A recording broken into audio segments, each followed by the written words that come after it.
All right, welcome everyone to the final edition of DLC's Policy Corner at Home Edition for the 2021 Legislative General Session. I'm Nate, and this is Andrew, and here's what went down.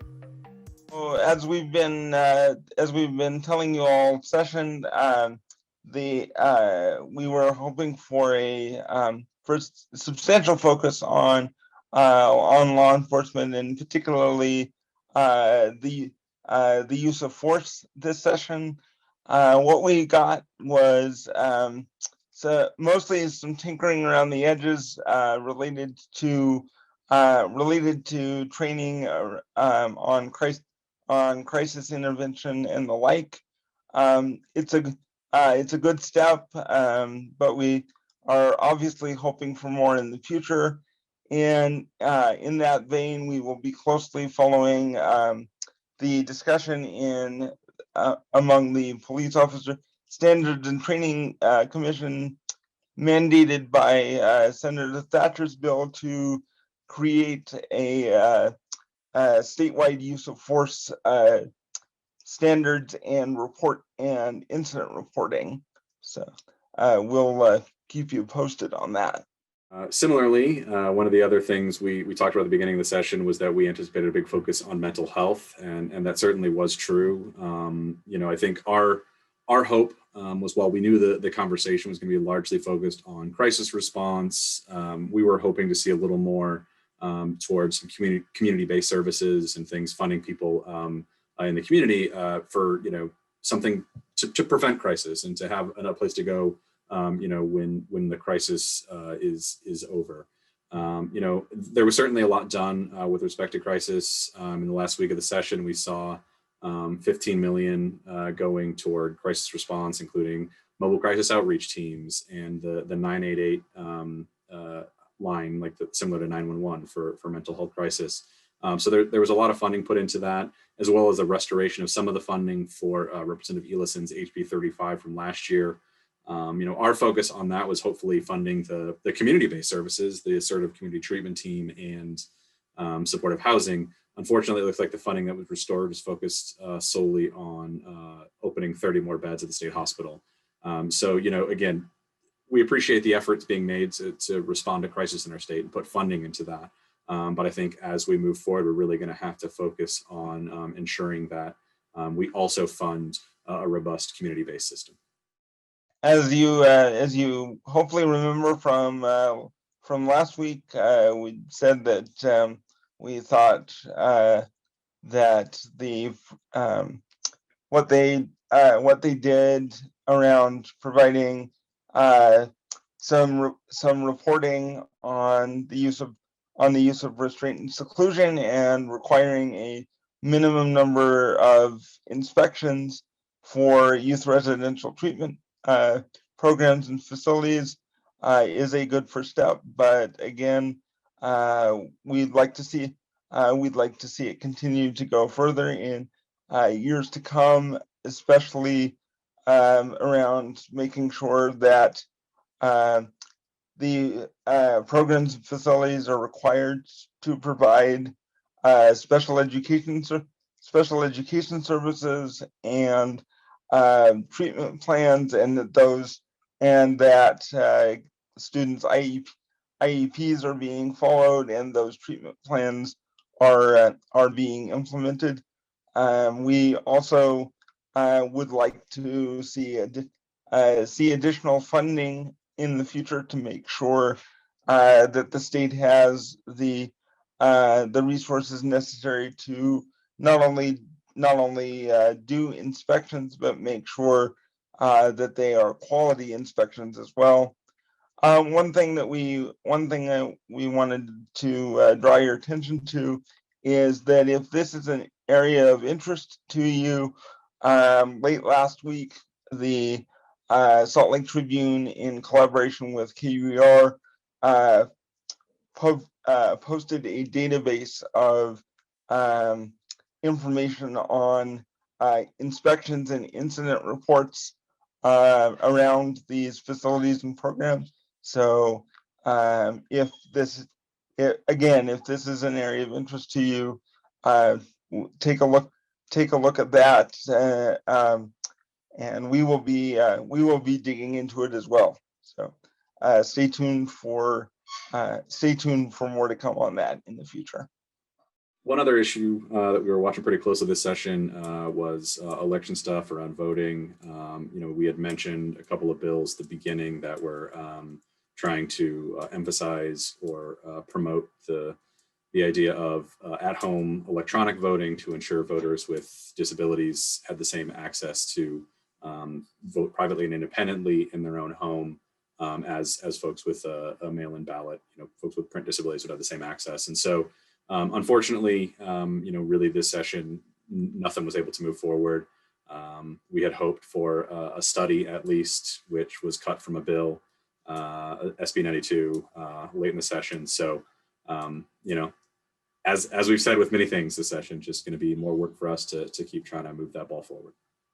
As you may remember, last week we mentioned that it looked like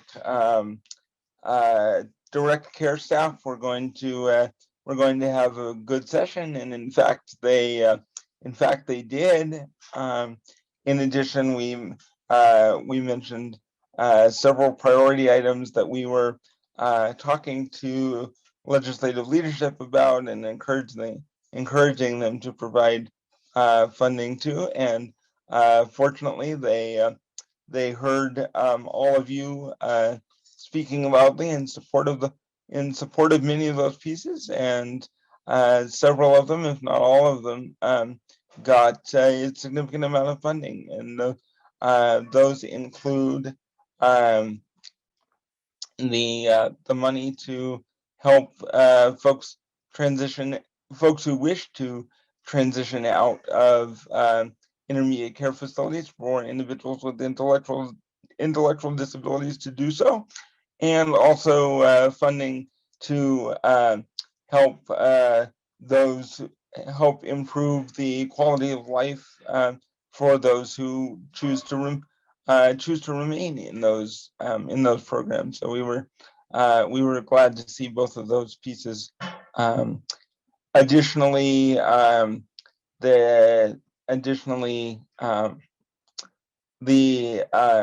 as you might remember, we mentioned that the Utah State Board of Education had as their number 3 priority to funding for intensive services for students with disabilities, and with a new formula in mind to make sure that that funding was more equitably distributed across large and small districts, urban and rural districts, as well as charter schools. While the funding, the legislation to create the pilot program went through, it also did end up getting $1 million in funding for 1 year. While that's not nearly enough, it certainly is a good start, and we're sure that the community will be pushing to fully fund the needs again once again next year. Then we had there was actually some really good work done around affordable housing, especially by Senator Kitchen, who got $15 million into the budget to provide rental assistance, which will go nicely with Senator Anderegg's push in his bill, Senate Bill 164, to try to increase the availability of affordable housing to populations with incomes below 50% of the average for the area. We're pleasantly surprised to see about $3 million or so provided for Senator Harper's initiative to provide money to spouses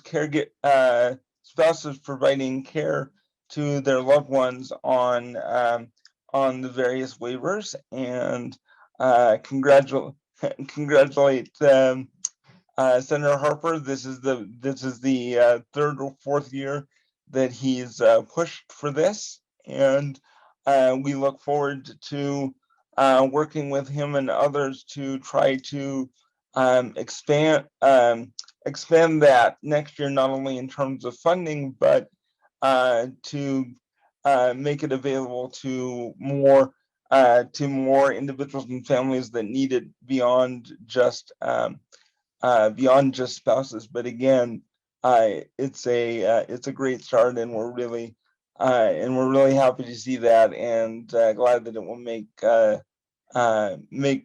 difference in people's lives. Finally, on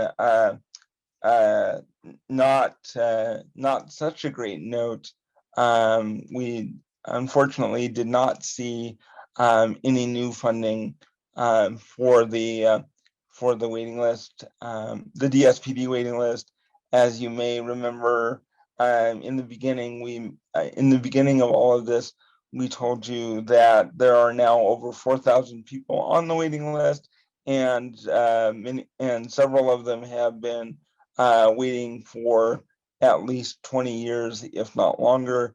We really need to see some progress on this to get these individuals and families the help they so desperately need in the years to come. All right, so that's what went down. And you were worried, but don't worry. Here's what's coming up. Over the next few months, Andrew and I are going to be watching a number of things. Some of the things we mentioned with respect to post and the training around use of force standards. We're going to be watching that closely and seeing what's going on there to try and provide any feedback we can, as well as we mentioned all the stuff around crisis, that mobile crisis outreach teams and crisis response and things of that nature. There was a behavioral health commission created that we're going to try and be involved in and make sure that we're providing input and feedback to them, both on crisis response, but also trying to think about ways to improve the system as a whole. As we mentioned a couple of times this session, there's going to be the merger of Department of Health and Human Services. That bill that sought to do that did move forward. So there's going to be a work group over the next few months that's going to look at that transition and how it's going to work. They will be seeking input from the community and folks who work with them. So we're going to try and be involved in that and make sure that they have our input and feedback on the merger. With that, we'll call a wrap on the 2021 general session. I think we can say with certainty that a few good things happened, and nothing too disastrous happened. So in the DLC's book, we call that a successful session. Yeah, but we certainly couldn't have done it without all of you. We really appreciate you keeping us on our toes all session long, and also getting involved however you were able to whenever we needed you to. It's never possible without you. So we really appreciate all of your support, and with that, I will call for one final motion, and we will see you all over the summer. Motion to adjourn. And that's a non-debatable motion. All in favor, say aye. Aye. Thanks for watching, everybody.